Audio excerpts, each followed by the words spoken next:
what killed that part for me is that there's no conflict. Like Victor kind of just does his thing, and he has like a checklist of 8 things he has to do because that's what the story is, and he just does them. Like there's not very much in the way of conflict. There's a little bit when he is dealing with Harlander, where Harlander kind of tries to co-opt Victor's work and Victor pushes back and it ends in Harlander's death. Like that sure is conflict, but it also comes out of more or less nowhere. Here's an example of where this movie kind of falls down a little bit in its storytelling, is that at least I didn't notice very many instances of Harlander pushing for faster results, right? I don't recall scenes throughout the movie where Victor talks about his progress and Harlander pushes him to get more results faster, because he secretly knows that he's dying and he's only so much time and Victor has to succeed before he dies. And Victor doesn't understand why this is happening. He thinks Harlander's just in it for the knowledge, or just because he wants to be part of this project or whatever. And then Harlander reveals his illness, and then it makes sense why he's so impatient. So I don't think that's in there. To me, that would be much more satisfying, and it would feel like stuff is building on each other. Whereas as it is, it feels a lot like things happen in a sequence, but they don't build on each other and they don't follow from each other. At this point, I'm looking for foreshadowing, right? I'm looking for seeding the idea that Harlander is on a clock and we don't know why. And so he keeps pushing Victor, and maybe that has ramifications for how many corners he cuts. Or like,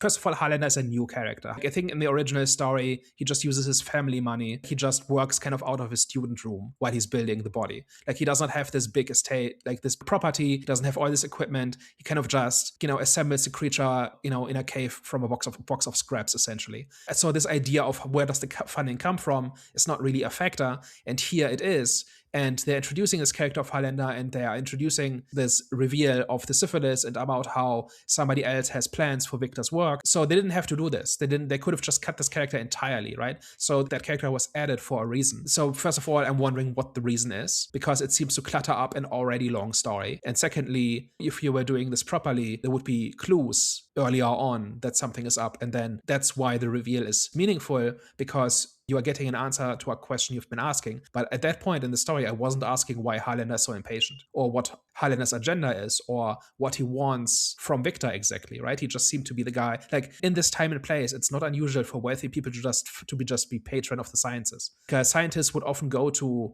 rich people, to nobles, aristocrats, and usually the only reason they would fund the research is for the prestige. Actually, when you study math, like half the things, especially if they're French names, are not actually the names of the people who discovered these principles, but the people who paid their bills, because they then got the credit for it, or they were associated with the discovery. So I didn't even question what Highlander was up to. That's just what aristocrats did in that time. And so this idea that there's another agenda, I think needed to be seeded and needed to be built up, and I don't think it was.